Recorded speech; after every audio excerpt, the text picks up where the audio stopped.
Alright then, the toolbox. Oh, there's a load of stuff in here, and right at the bottom there was a load of spanners. Yeah, I mean spanners. You wouldn't even call these spanners. These are something or another. Okay, they probably had the uses in the time, but I really want an empty toolbox so I can quickly fill it up. And yeah, there's some documentation. Never mind. The first thing really we want to fit in there for any novice who's or professional really, you need a tyre depth gauge. You need to check your vehicle, make sure it's legal all the time. Now these are available all over the place, cost about £5 I think.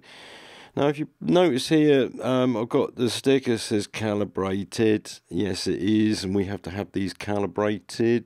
Yeah, it's a legal requirement in some garages. Alright. The way to check whether it actually reads properly is to zero it out. So you put it on a flat surface, and what it should say is 0. Yeah. If it's not at 0 and it starts at 1mm, then it's going to be out by 1mm. Obviously, this is where you chuck them away, but this one's okay. Yeah.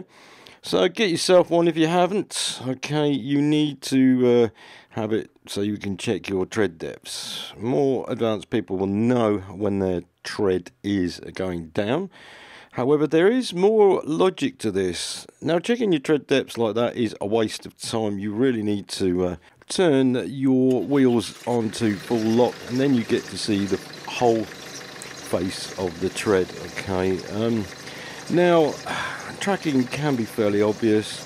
There's also things like underinflation, overinflation of tyres. Now, generally, you should want to see, if you measure it 3 times across the width of the tyre, something that is equal. Okay, so if you've got 6, 6, and 6, you know that you've got even. So if you measure it and you've got 5, 5, and 6, it works out that it's underinflated. If it's 6, 6, and 5 in the middle, it's overinflated, or the tyres have been overinflated. Good way to see if your pressures are not right for the vehicle. Basically, what I'm looking for is uneven wear across the tread. So if the tracking was out and it's not obvious, I would look on the inner or the outer for a lower reading. Okay, so it basically reads 6, 6, and 6, so that's okay, that's fairly even. But you can also feel feathering on the tread, and that will tell you that maybe the tracking is out. Okay, now what I've noticed here, which I wouldn't have seen otherwise, is the tyres are starting to split. Not a good sign. The rubber's old, obviously, it's perishing, so it's becoming unserviceable. No cords are seen, so it's okay at the moment. Now, the rear tyres, they don't really suffer from tracking, or do they? Well, they can do. However, I'll take a quick reading, and then what I'll do is check the front tyres. Always check all 5 of them. Yeah, 5. Yeah, remember you got a spare as well, so taking some good readings. Yeah, that's okay. It's a bit difficult because you can't turn the rears on lock where you can on the front tyres. Yeah, and you can see I'm actually feeling to see whether the tyres are feathered or not.